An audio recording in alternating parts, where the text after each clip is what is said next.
Halo, aku Dehan Akraman dengan NIM J0414231142. Perkenalkan, nama aku Berkacayani dengan NIM J0142212225. Halo, perkenalkan nama aku Salsa Grafidia dengan NIM J0414231073. Nah, pada kesempatan kali ini kita akan memberikan informasi terkait dengan proses negosiasi. But before that, ada yang tahu nggak sih proses negosiasi itu apa? Nah, jadi proses negosiasi itu merupakan suatu proses interaksi antara pihak-pihak yang berbeda untuk mencapai kesepakatan bersama ataupun penyelesaian masalah secara bersama-sama. Penyelesaian ini bisa dilakukan melalui diskusi, kompromi, pertukaran gagasan, ataupun tawaran. Hal ini melibatkan berbagai langkah seperti persiapan, pembicaraan, tawar-menawar, dan at the end mencapai kesepakatan yang saling menguntungkan. Nah, itu tadi pengertian dari proses negosiasi. Nah, setelah itu, gimana sih proses negosiasi itu bisa terjadi? Penasaran gak sih gimana prosesnya? Biar gak penasaran, yuk simak videonya. Happy watching all! Dadah! Mas Denny ini bagaimana sih? Kok sudah berani-beraninya minta saya mengendorse produk Mas, padahal sudah jelas-jelas produk Mas itu belum termasuk di dalam BPOM. Udah Mas itu kekeh, pokoknya saya itu mau mempromosikan brand Mas kalau misalnya brand Mas itu sudah termasuk di dalam BPOM. Bukannya begitu Kak, justru kami sangat membutuhkan peran dari Kak Salsa untuk mempromosikan produk kami. Dan kami akan mengurus BPOM sembari Kak Salsa mempromosikan produk kami. Gak bisa Mas, saya itu influencer, pengaruhnya orang-orang itu banyak. Saya itu gak mau jadi influencer yang bisa membohongi banyak orang. Pokoknya saya itu gak mau tahu ya Mas, saya itu menunggu BPOM dari produk Mas itu keluar. Kalau nggak gitu saya nggak akan mau mempromosikan produk Mas. Kan sudah saya jelaskan bahwa produk kami 100% kami teruji dan untuk BPOM sedang dalam proses. Kalau misalkan kakak memang tidak ingin kerjasama dengan kami, ya sudah, tidak usah marah-marah. Kakak gimana sih influencer seperti kakak kelakuannya seperti ini? Mas, kalau misalnya Mas terus memaksa saya buat endorse ini, saya bisa tuntut dan viralkan Mas loh ya. Udah Mas itu minta endorse kok ada yang sewot. Saya nggak pernah memaksa. Udah murahan gara-gara BPOM. Nah, itu tadi merupakan sebuah proses dari negosiasi yang gagal. Oh my god, kalian gak mau kan? Udah negosiasi capek-capek, ujung-ujungnya malah gagal. Bener aja, rugi dong.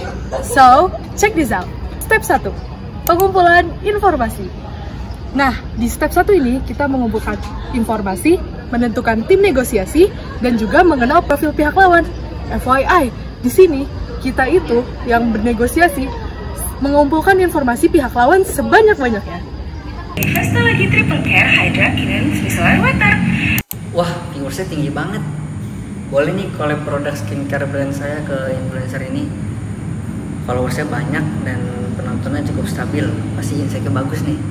Apalagi influencer ini juga bergerak di bidang kecantikan. Pasti produk skincare saya dapat dijangkau luas oleh sosial media. Step kedua yaitu kontak pertama. Kedua belah pihak saling bertemu dan memberikan kesan yang baik. Hal ini sangat penting dalam proses negosiasi. Kedua belah pihak harus memperhatikan etika komunikasi, sikap yang terbuka, dan sikap yang ramah. Hal ini dapat membangun kepercayaan, komitmen, dan menunjukkan sikap yang kondusif dalam proses negosiasi. Selamat malam Mas. Oh iya, selamat malam. Udah nunggu lama nggak? Belum kok dengan Iya. Kak Salsa ya? Iya, dengan Mas Dean ya? Iya, deh. Iya. Silakan dulu Kak. Ya, makasih. Jadi gini Mas kan sebagai ownernya Pure Glow ya? Iya, Saya mau betul. nanya nih, gimana hasil sistem kerjasamanya nih dengan Pure Glow? Oh boleh, jadi nanti saya akan memberikan kakak berupa produk Pure Glow, berupa face wash, toner, serum, dan juga moisturizer yang nantinya akan kakak promosikan. Jadi konsepnya itu kakak membuat video konten sambil memakai produk-produk ini. Dan nantinya ada ketentuan lain yang akan saya berikan kepada kakak. Kalau boleh tahu ketentuan yang lain yang bagaimana ya Mas? Jadi ketentuannya itu Kak Salsa menampilkan video sambil menggunakan skincare rutin Ya. yang Pure Glow ini. Mungkin sedikit informasi nih Mas, kalau misalnya kulit aku itu tipenya kulit yang sensitif nih. Jadi gimana kalau misalnya aku itu mencoba produk ini dulu selama 2 minggu, nah nantinya hasilnya itu bagus atau enggaknya di kulit aku, atau misalnya produk ini bikin kulit aku iritasi, nanti aku bakal ngabarin Mas lagi gitu. Takutnya followers aku itu malah overreaction nih terhadap reaksi aku terhadap produk Mas ini. Iya, nggak apa-apa kok. Jadi nggak apa-apa kalau kakak mau coba dulu selama 2 minggu. nanti saya akan bilang tim marketing saya untuk mengirimkan produk ini ke kakak ya. Oke, makasih ya Mas. Terima kasih ya Kak Salsa. Ya. Step 3, tahapan konfrontasi. Pada tahapan ini terdapat adu argumentasi antara kedua belah pihak yang bernegosiasi karena adanya perbedaan kebutuhan. Pada tahapan ini, dengan berdiskusi akan mencapai sebuah kesepakatan bersama antara kedua belah pihak yang saling menguntungkan kedua belah pihak tersebut. Nah, pada tahapan ini ditujukan untuk kedua belah pihak saling memperkuat hubungan dan mencari solusi bersama agar mencapai sebuah titik tengah yang pastinya akan menguntungkan kedua belah pihak. Selamat malam Mas Dehan. Iya, selamat malam Mbak. Silakan duduk. Iya, terima kasih. Jadi gini Mas, Gimana? saya izin konfirmasi terkait produk Mas, ini yang Pure ini yang sudah saya uji coba selama 2 minggu. Dan ternyata serum dari Pure ini itu membuat kulit saya iritasi. Nah, kenapa begitu? Karena kandungannya serat di serum ini tuh terlalu tinggi sehingga membuat kulit saya iritasi gitu Mas. Nah, jadi saya izin nanya nih Mas, kalau misalnya serum dari Pure Glow ini tidak saya promosikan ke dalam konten sosial media saya, apakah diperbolehkan? Nah, gitu. Jadi apakah boleh nih ketentuan dari MOU dari Pure Glow itu memperbolehkan kalau misalnya saya tidak mempromosikan produk ini gitu Mas? Oke Kak, sebelumnya terima kasih atas konfirmasinya. Tapi untuk pembatalan MOU sepertinya sudah tidak bisa karena kita kan sudah melakukan kesepakatan bersama ya di hari kemarin. Gimana ya Mas? Kalau misalnya saya tetap memaksa untuk mempromosikan serum ini ke sosial media konten saya, takutnya para followers saya itu merasa tertipu Mas, merasa dibohongi gitu. Apalagi kan juga serum ini tuh juga belum termasuk ke dalam daftar BPOM kan Mas. Tapi walaupun belum masuk di daftar BPOM, tapi kami sudah melakukan pengujian terhadap produk kami dan itu 100% sudah dijamin gitu. Mungkin saya mohon maaf juga sebelumnya, apakah uji coba produk ini tuh abal-abal ya Mas gitu, karena kenapa gitu masih membuat kulit saya itu iritasi gitu Mas. Aduh, enggak kok Kak. Step 4, konsolidasi. Setelah mengalami beberapa perbedaan, kedua pihak melakukan tawar-menawar untuk memperoleh titik temu yang benar-benar bermanfaat. Jadi pihak kami sudah melakukan pengujian di lembaga yang profesional juga. Tetapi untuk BPOM memang sedang dalam proses. Mungkin kalau misalkan kakak memang belum bisa mempromosikan sekarang, bagaimana kalau kakak mencoba produknya lagi setelah kami menyelesaikan proses BPOM tersebut? Kira-kira berapa lama ya Mas prosesnya gitu? Karena kan banyak brand lain juga yang harus saya promosikan. Mungkin sekitar 3 bulan Kak, apakah bisa? Step 5, tahapan solusi. Pada tahapan ini, kedua pihak sudah menemukan titik kesepakatan dan mereka saling memberi dan juga menerima. Nah, pada tahapan ini bisa didiskusikan lebih lanjut dan kompromi lebih mendalam serta menemukan solusi kreatif untuk menguntungkan titik ke tengah dari kedua belah pihak. Jadi ini Mas, kalau misalnya sekitar bulan tersebut saya tidak bisa gitu karena masih ada brand lain yang harus saya promosikan gitu.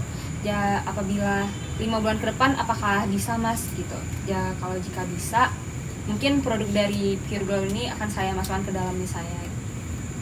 Jadi sekitar 5 bulan ya? Iya. Mungkin kalau dari kami nggak masalah sih. Jadi kita bikin MOU baru lagi aja. Jadi yang isinya itu dalam 5 bulan ke depan kakak akan mempromosikan produk kami. Ya, boleh Mas? Sebentar ya. Silakan Kak ditandatangannya. Boleh.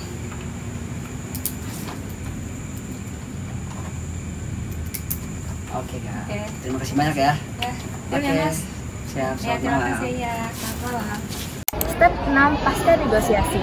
Ini merupakan tahap terakhir dalam proses negosiasi, yaitu konsolidasi bagi kedua pihak.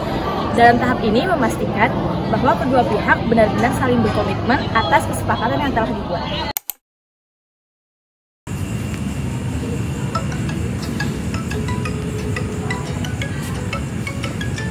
Halo Kak Salsa, selamat siang. Halo Mas Dehan. Saya ingin mengkonfirmasi bahwa produk Pure Glow sudah masuk ke dalam daftar BPOM dan nantinya akan kami segera kirimkan ke alamat kakak ya. Dan mungkin saya akan meminta feedback dari kakak jika sudah menerima produk tersebut. Oh iya Mas, sebelumnya terima kasih atas konfirmasinya. Nah nanti kalau misalnya jika produknya sudah sampai ke saya bakal buat videonya nih sesuai jadwal yang udah saya tentukan. Oke, siap. Terima kasih, Kak. Oke, terima kasih kembali Mas. Hai guys, it's Skincare Routine with Sasa. Hari ini aku mau tunjukin rangkaian skincare routine terbaru aku loh. Yups, produk ini dari Pure Glow yang terdiri dari face wash, toner, serum, dan moisturizer. Skincare ini bikin kulit wajah kamu makin glowing kayak Yuni Korea. Yuk sekarang cobain juga karena link produknya ada di keranjang kuning ini ya. Aku aja udah coba, sekarang giliran kamu. Bye-bye! Nah, teman-teman semua, jadi itu dia merupakan proses negosiasi dari awal hingga akhir. Mulai dari saling mengumpulkan informasi, melakukan kontak pertama antara kedua belah pihak, timbulnya konfrontasi, adanya tawar-menawar untuk menengahi konfrontasi tersebut, adanya sebuah titik temu atau solusi, dan diakhiri dengan komitmen antara kedua belah pihak untuk memastikan bahwa mereka benar-benar melakukan hal-hal yang sudah dinegosiasikan sebelumnya. Nah, betul banget tuh, Cak. Jadi, teman-teman semua harus bernegosiasi sesuai langkah-langkah yang benar ya. Jangan sampai negosiasi itu malah merugikan kalian. Betul tuh nih, dengan mengikuti langkah-langkah yang benar dalam proses negosiasi, hal ini dapat memastikan kita bahwa kesepakatan yang kita buat itu dapat mencapai keuntungan ke semua pihak. Persiapan yang baik, komunikasi terbuka, kemauan untuk mendengarkan, dan kemampuan untuk berkolaborasi ini sangat penting untuk mencapai hasil yang baik. Dengan mengikuti langkah-langkah yang benar, proses negosiasi dapat menjadi alat yang efektif untuk mencapai tujuan bersama. Nah, teman-teman juga bisa mencari kesepakatan yang baik yang menguntungkan bagi kedua belah pihak yang sudah seperti kita contohkan pada sebelumnya. So, that's it semua pemaparan dari proses negosiasi. Thank you for watching. Semoga bermanfaat.